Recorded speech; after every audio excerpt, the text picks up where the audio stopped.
गौरी पुत्र गणेश भगवान की जय। ओम नमः शिवाय। आज आपको बता रहे हैं करवा चौथ व्रत पूजा विधि एवं कथा। करवा चौथ सौहाग का प्रतीक माना जाता है। करवा चौथ का व्रत पूरे विधि विधान से करने पर अखंड सौभाग्य का वरदान मिलता है। इस वर्ष करवा चौथ 1 नवंबर 2023 को मनाई जाएगी। करवा चौथ के दिन माँ गौरी और गणेश जी की विधिवत पूजा की जाती है। करवा चौथ का व्रत स्त्रियों के लिए फलदायक माना गया है। अपने पति की रक्षा और लंबी उम्र की कामना के लिए महिलाएं करवा चौथ का व्रत हर साल रखती हैं। यह व्रत निर्जला व्रत है जो बेहद कठिन माना जाता है।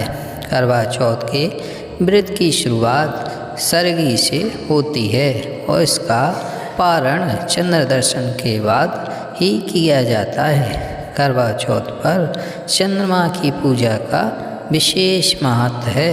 ऐसी इस दिन सुहागिन महिलाएं व्रत संध्या के समय शुभ मुहूर्त में व्रत कथा पाठ करती हैं। फिर चंद्रोदय होने पर चंद्रमा के दर्शन और पूजा करने के पश्चात ही अपना व्रत खोलती हैं।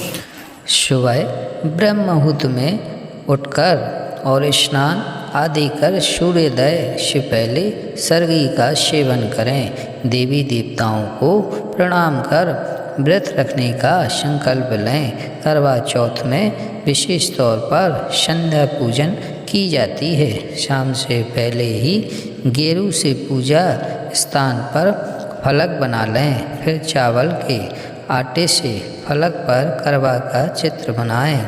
इसके बाद करवा चौथ माता का फोटो भी लगा सकते हैं।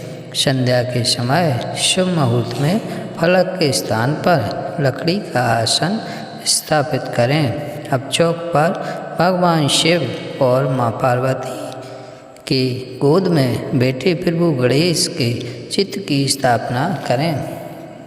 माँ पार्वती को श्रृंगार सामग्री अर्पित करें और मिट्टी के करवा में जल भरकर पूजा स्थान पर रखें। अब भगवान श्री गणेश, माँ गौरी, भगवान शिव और चंद्रदेव का ध्यान कर करवा चौथ व्रत की कथा सुनें। चंद्रमा की पूजा कर उन्हें अर्घ्य दें। फिर छलनी की ओट से चंद्रमा को देखें और उसके बाद अपने पति का चेहरा देखें। इसके बाद पति द्वारा पत्नी को पानी पिलाकर व्रत का पारण किया जाता है। घर के सभी बड़ों का आशीर्वाद लेना ना भूलें। करवा चौथ व्रत कथा को बड़े ही श्रद्धा भाव और प्रसन्न चित्त होकर सुने। एक साहूकार के 7 लड़के और 1 लड़की थी। कार्तिक मास के कृष्ण पक्ष की चतुर्थी तिथि पर सेठानी, उसकी बहुओं और बेटी ने करवा चौथ का व्रत रखा था। रात के दौरान साहूकार के लड़के भोजन करने लगे तो उन्होंने अपनी बहन से भी भोजन करने का आग्रह किया। फिर बहन ने अपने भाई को बताया कि आज उसके करवा चौथ का व्रत रखा है और चंद्रमा को अर्घ्य देकर ही व्रत का पारण कर सकती है। भाइयों से अपनी बहन की ये हालत देखी नहीं जा रही थी। फिर सबसे छोटा भी दूर पेड़ पर एक दीपक जलाकर चलनी की ओट में रख देता है। वो दीपक ऐसा प्रतीत होता है जैसे कि चतुर्थी का चांद हो। उसे देखकर सातों भाइयों की इकलौती बहन अर्घ्य देकर भोजन करने बैठ जाती है। जैसे ही वह पहला टुकड़ा मुँह में डालती है उसे छींक आ जाती है। दूसरा टुकड़े में बाल निकल आता है और तीसरा टुकड़ा मुँह में डालती है। तभी पति के मौत की खबर उसे मिलती है।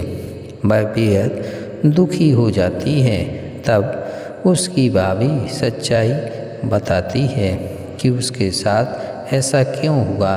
व्रत गलत तरीके से टूटने के कारण देवता उससे नाराज हो गए। इस पर करवा संकल्प लेती है कि वह अपने पति का अंतिम संस्कार नहीं करेगी और अपने सतीत्व से उन्हें पुनः जीवित करके रहेगी। वह पूरे 1 साल तक अपने पति के शव के पास बैठी रहती है और देखभाल करती है। उसके ऊपर उगने वाली सुई नुमा घास को वह इकट्ठी करती जाती है। 1 साल बाद फिर चौथ का दिन जब आता है तब वह व्रत रखती है और शाम को सुहागिनों से अनुरोध करती है कि यम सुई ले लो, पिए सुई दे दो, मुझे भी अपनी जैसी सुहागिन बना दो। लेकिन हर कोई मना कर देती हैं। आखिर में एक सुहागन उसकी बात मान लेती है। इस तरह से उसका व्रत पूरा होता है और उसके सुहाग को नए जीवन का आशीर्वाद मिलता है। करवा चौथ की कथा को अलग अलग तरीक़ों से कई सुहागिनें महिलाएं करवा चौथ के दिन पढ़ती हैं।